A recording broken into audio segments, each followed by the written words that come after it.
ସଦାପ୍ରଭୁଙ୍କ ନାମରେ ଧନ୍ୟବାଦ ହେଉ। ପ୍ରଭୁଙ୍କର ପ୍ରିୟ ଲୋକମାନେ, ବର୍ତ୍ତମାନ ସମୟରେ ଖ୍ରୀଷ୍ଟୀୟ ବିଶ୍ୱାସୀମାନଙ୍କର କିପରି ବିଶ୍ୱାସ ପ୍ରଭୁଙ୍କ ପ୍ରତି ଏହି ବିଷୟରେ ଜାଣିବା ନିମନ୍ତେ ଯିବା। ଈଶ୍ୱରଙ୍କର ପବିତ୍ର ବାଇବଲରେ ତ ଅନେକ ବିଷୟ ଲେଖାଯାଏ ଏମାନଙ୍କ ବିଷୟରେ, କିନ୍ତୁ ଏହି ଅନେକ ବିଷୟ ମଧ୍ୟରୁ ଗୋଟିଏ ବିଷୟ ଆପଣମାନଙ୍କ ପାଖରେ ପ୍ରକାଶ କରିବା ପାଇଁ ଚାହେଁ। ବର୍ତ୍ତମାନ ତାହା ଘଟୁଅଛି। ଆସନ୍ତୁ ଆମ୍ଭେମାନେ ଈଶ୍ୱରଙ୍କର ପବିତ୍ର ବାଇବଲରେ ଦେଖିବା ନିମନ୍ତେ ଯିବା। ଦ୍ୱିତୀୟ ତିମୋଥୀ ତାର 4 ପର୍ବ ତାର 3 ପଦ ଏବଂ 4 ପଦ ଦେଖିବା ନିମନ୍ତେ ଯିବା। ପ୍ରଭୁଙ୍କର ପ୍ରିୟ ଲୋକମାନେ, ଆପଣମାନଙ୍କ ପାଖରେ ଏହି ସମୟରେ ଯଦି ବାଇବଲ ଅଛି ତାହେଲେ ଆପଣମାନେ ଦେଖନ୍ତୁ। ଯଦି ଆପଣମାନେ ଦେଖିବେ ନାହିଁ ତାହେଲେ ମୁଁ ବାଇବଲରେ ଥିବା ବିଷୟ କହୁଅଛି କିମ୍ବା ବାଇବଲରେ ବାହାରେ କହୁଅଛି, ଆପଣମାନେ କେମିତି ଜାଣିପାରିବେ? ସେଥିପାଇଁ ନିହାତି ଜରୁରୀ ଅଟେ ଈଶ୍ୱରଙ୍କର ପବିତ୍ର ବାଇବଲକୁ ଦେଖିବା ଦରକାର। ଏବଂ ଆଉ ଗୋଟିଏ ବିଷୟ ମଧ୍ୟ କହିବା ପାଇଁ ଚାହେଁ। ବର୍ତ୍ତମାନ ସମୟରେ ୟୁଟ୍ୟୁବ ମାଧ୍ୟମରେ ଅନେକ ପ୍ରଚାରକ ବାହାରିଛନ୍ତି। ଆପଣମାନେ ଜାଣନ୍ତି, ସେମାନଙ୍କୁ ଆମେ କେମିତି ଚିହ୍ନି ପାରିବା ଯେ ସେମାନେ ବାଇବଲରେ ଥିବା ବିଷୟ କହୁଅଛନ୍ତି କିମ୍ବା ବାଇବଲର ବାହାରେ କହୁଛନ୍ତି?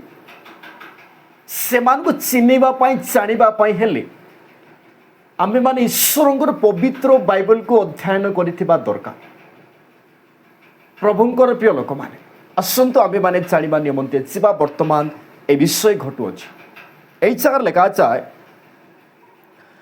କାରଣ ସମୟ ଆସିବ ଯେତେବେଳେ ସେମାନେ ହିତଜନକ ଶିକ୍ଷା ସହ୍ୟ କରିପାରିବେ ନାହିଁ। ବର୍ତ୍ତମାନ ତାହା ଚାଲିଛି। ଆପଣଙ୍କର ମଣ୍ଡଳୀରେ ଦେଖନ୍ତୁ କିମ୍ବା ମିଟିଂରେ ଦେଖନ୍ତୁ କିମ୍ବା ଲୋକମାନଙ୍କ ମଧ୍ୟରେ ଦେଖନ୍ତୁ। ପ୍ରଭୁଙ୍କର ପ୍ରିୟ ଲୋକମାନେ, ସତ୍ୟ ବାକ୍ୟକୁ ବା ସତ୍ୟ ଶିକ୍ଷାକୁ ଲୋକମାନେ ସହିପାରୁନାହାନ୍ତି। ଯଦି ଗୋଟେ ବ୍ୟକ୍ତିକୁ ଯଦି ସତ୍ୟ ବିଷୟ କୁହାଯାଏ ତାହେଲେ ଲୋକମାନଙ୍କୁ ବାଧି ଯାଉଛି। କାରଣ ଈଶ୍ୱରଙ୍କର ପବିତ୍ର ବାଇବଲ ହେଉଛି ଗୋଟିଏ ଦର୍ପଣ। ଆମମାନଙ୍କ ବିଷୟରେ ସବୁ ବିଷୟ ଆମେମାନେ ବାଇବଲରେ ଦେଖିପାରିବା। ଆମେ କେମିତି ଚିହ୍ନି ପାରିବା? ଆମର ନିଜକୁ ନିଜେ ଜାଣିପାରିବା ଯଦି ଆମେମାନେ ବାଇବଲ ପଢ଼ିପାରିବା ତାହେଲେ। କିନ୍ତୁ ବର୍ତ୍ତମାନ ସମୟରେ ପ୍ରଭୁଙ୍କର ପ୍ରିୟ ଲୋକମାନେ, ଈଶ୍ୱରଙ୍କର ପବିତ୍ର ବାଇବଲରେ ଲେଖାଯାଏ, ଯେତେବେଳେ ସେମାନେ ହିତଜନକ ଶିକ୍ଷା ସହ୍ୟ କରିପାରିବେ ନାହିଁ, ଅର୍ଥାତ୍ ସଠିକ୍ ଶିକ୍ଷା ଯଦି ଲୋକମାନଙ୍କ ପାଖରେ ପ୍ରକାଶ କରାଯାଏ, ଲୋକମାନଙ୍କୁ ବାଧି ଯାଉଛି। ଲୋକମାନେ ସହିପାରୁନାହାନ୍ତି, ସମ୍ଭାଳି ପାରୁନାହାନ୍ତି।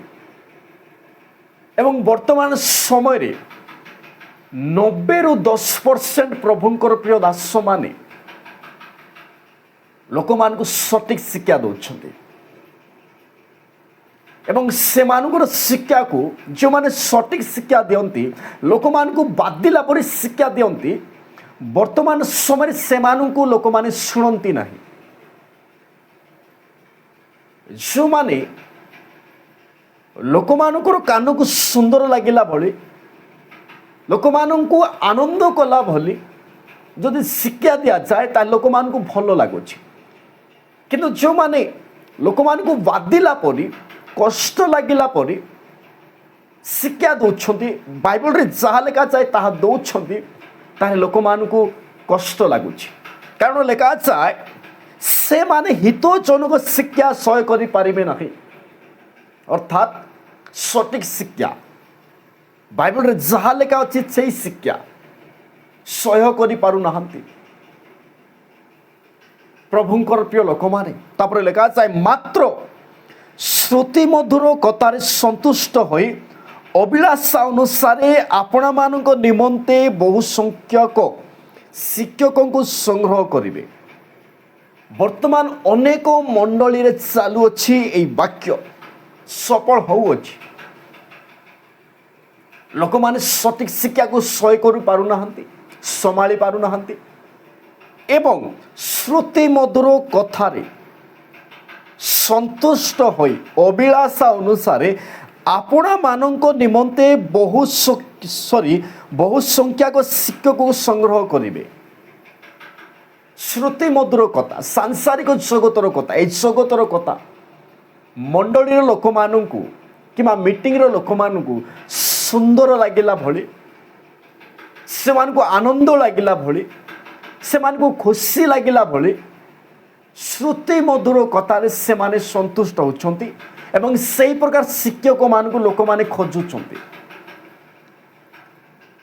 କିନ୍ତୁ ଗୋଟିଏ ବ୍ୟକ୍ତି ଯଦି ସଠିକ୍ ଶିକ୍ଷା ଦିଏ, ଲୋକମାନଙ୍କୁ ବାଧିଲା ପରି, କଷ୍ଟ ଲାଗିଲା ଭଳି, ତାହେଲେ ଲୋକମାନେ ସେ ଶିକ୍ଷକକୁ ଭଲ ବୋଲି କହିବେ ନାହିଁ, ଖରାପ ବୋଲି କହିବେ, କାରଣ ସେମାନଙ୍କୁ ବାଧି ଯାଉଛି।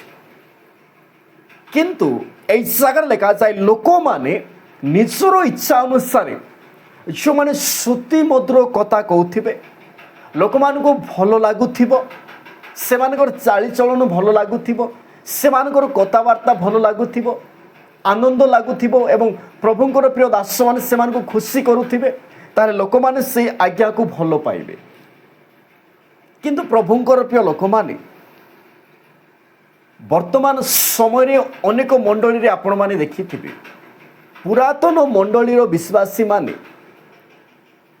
ଆପଣମାନେ ବୁଝନ୍ତୁ ପ୍ରଭୁଙ୍କର ପ୍ରିୟ ଲୋକମାନେ, ପୁରାତନ ବିଶ୍ୱାସୀର ମଣ୍ଡଳୀର ଲୋକମାନେ ଯଦି ଆଉ ଗୋଟିଏ ପ୍ରଭୁଙ୍କର ପ୍ରିୟ ଦାସ ଆସେ ସେଇ ଗ୍ରାମକୁ, ତାହେଲେ ସେ ପୁରାତନ ବିଶ୍ୱାସୀମାନଙ୍କୁ ଅର୍ଥାତ୍ ଆଗରେ ଯେଉଁ ମଣ୍ଡଳୀ ଅଛି ସେଇ ମଣ୍ଡଳୀକୁ ଦୁଇ ଭାଗ କରିଦେଉଛନ୍ତି।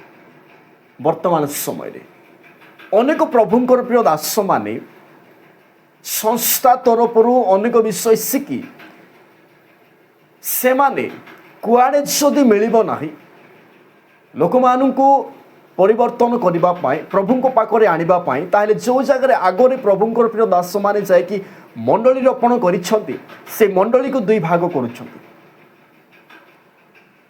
ସେମାନେ ଟ୍ରେନିଂ ଯାଇ ଶିଖିଲା ପରେ, ଶିଖିକି ଆସିଲା ପରେ ଲୋକମାନଙ୍କୁ କେମିତି ଆଣିବା ଦରକାର ଏ ବିଷୟ ସବୁ ବିଷୟ ଜାଣିଲା ପରେ ଯଦି କେଉଁଠି ଯଦି ମିଳିବେ ନାହିଁ ତାହେଲେ ଯେଉଁ ଜାଗାରେ ଅଛନ୍ତି ସେଇ ଜାଗାକୁ ଦୁଇ ଭାଗ କରୁଛନ୍ତି। ସେମାନଙ୍କୁ ଗୋଟିଏ ବିଷୟ କହିବା ପାଇଁ ଚାହେଁ, ସଂସ୍ଥାର ଭୁଲ ନୁହେଁ, କିନ୍ତୁ ଯେଉଁମାନେ ଶିକ୍ଷା ଗ୍ରହଣ କରିଛନ୍ତି ସେମାନଙ୍କର ଭୁଲ। କାରଣ ପ୍ରଭୁ ଯୀଶୁ କହନ୍ତି ମାଥିଉ 28:18-19-20 ଯଦି ପଢ଼ିବେ ତାହେଲେ ସେଇ ଜାଗାରେ ଲେଖାଯାଏ। କିନ୍ତୁ ସେଇ ଜାଗାରେ ଗୋଟିଏ ବିଷୟ କହିବା ପାଇଁ ଚାହେଁ, ସମସ୍ତ ଜାତିର ଲୋକଙ୍କୁ ପ୍ରଭୁ ଯୀଶୁ କହିଛନ୍ତି। ମାତ୍ର ଶିକ୍ଷା ପାଇ ଏମାନେ କେଉଁ ଜାତିର ଲୋକମାନଙ୍କ ପାଖରେ ଯାଉଛନ୍ତି, କେଉଁ ଜାତିର ଲୋକମାନଙ୍କ ପାଖରେ ଯାଉଛନ୍ତି? ଯିଏକି ପ୍ରଥମରେ ହୋଇଅଛି ସେଇ ଜାତିର ପାଖରେ ନା ଅନ୍ୟ ଜାତି ପାଖରେ? ପ୍ରଭୁ ଯୀଶୁ କହନ୍ତି ସମସ୍ତ ଜାତି। ଏମାନେ କେମିତି ଶିକ୍ଷା ପାଇଛନ୍ତି? ଲୋକମାନଙ୍କୁ ଶ୍ରୁତି ମଧୁର କଥା କହି ଲୋକମାନଙ୍କୁ ଆକର୍ଷଣ କରୁଛନ୍ତି ଏବଂ ପ୍ରଭୁଙ୍କ ପଟେ ରାସ୍ତା ନ ଦେଖାଇ ନିଜ ପଟେ ଆକର୍ଷଣ କରୁଛନ୍ତି। କିନ୍ତୁ ଆସନ୍ତୁ ପ୍ରଭୁଙ୍କର ପ୍ରିୟ ଲୋକମାନେ এই ବାକ୍ୟ ଅନୁସାରେ ଆମ୍ଭେମାନେ ଦେଖିବା ନିମନ୍ତେ এই ଜାଗାରେ ଲେଖାଯାଏ, କାରଣ ସମୟ ଆସିବ ଯେତେବେଳେ ସେମାନେ ହିତଜନକ ଶିକ୍ଷା ସହ୍ୟ କରିପାରିବେ ନାହିଁ, ମାତ୍ର ଶ୍ରୁତି ମଧୁର କଥାରେ ସନ୍ତୁଷ୍ଟ ହୋଇ ଅଭିଳାଷା ଅନୁସାରେ ଆପଣମାନଙ୍କ ନିମନ୍ତେ ବହୁ ସଂଖ୍ୟକ ଶିକ୍ଷକ ସଂଗ୍ରହ କରିବେ। ଶିକ୍ଷକ ନିଜର ଇଚ୍ଛା ଅନୁସାରେ ଶିକ୍ଷକ ସଂଗ୍ରହ କରିବେ। সেই ଶିକ୍ଷକ ସେମାନଙ୍କର କାନକୁ ସୁନ୍ଦର ଲାଗିଲା ଭଳି, ସ୍ୱାଦିଷ୍ଟ ଲାଗିଲା ଭଳି, ଆନନ୍ଦ ଲାଗିଲା ଭଳି ଶିକ୍ଷା ଦେଉଥିବା ଦରକାର। ସେହି ପ୍ରକାର ଶିକ୍ଷକମାନଙ୍କୁ ସଂଗ୍ରହ କରିବେ। କିନ୍ତୁ ହିତଜନକ ଶିକ୍ଷା ସହ୍ୟ କରିପାରିବେ ନାହିଁ, ସମ୍ଭାଳି ପାରିବେ ନାହିଁ। ଏବଂ ବର୍ତ୍ତମାନ ସମୟରେ ମଣ୍ଡଳୀରେ ହେଉ କିମ୍ବା ମିଟିଂରେ ହେଉ କିମ୍ବା ସଭା ସମିତିରେ ଯେକୌଣସି ସ୍ଥାନରେ ହେଉ, ଯଦି ଗୋଟିଏ ବ୍ୟକ୍ତି ଯଦି ଭଲ ଶିକ୍ଷା ଦିଏ ତାହେଲେ ସେଇ ବ୍ୟକ୍ତିକୁ ଭଲ ବୋଲି କହିବେ ନାହିଁ। କିନ୍ତୁ ଯେଉଁ ବ୍ୟକ୍ତି ସେମାନଙ୍କର କାନକୁ ସୁନ୍ଦର ଲାଗିଲା ଭଳି, ଆନନ୍ଦ ଲାଗିଲା ଭଳି ଯଦି କୁହେ, ସାଂସାରିକ ଜଗତର କଥା କୁହେ, ତାହେଲେ ସେଇ ବ୍ୟକ୍ତିକି ଲୋକମାନେ ଭଲ ବୋଲି କହୁଛନ୍ତି। କିନ୍ତୁ ପ୍ରଭୁଙ୍କର ପ୍ରିୟ ଲୋକମାନେ 4ରେ ଲେଖାଯାଏ, ପୁଣି ସତ୍ୟ ବାକ୍ୟରେ କର୍ଣ୍ଣ ନ ଦେଇ କଳ୍ପିତ କାହାଣୀ ପ୍ରତି ମନ ଦେବେ।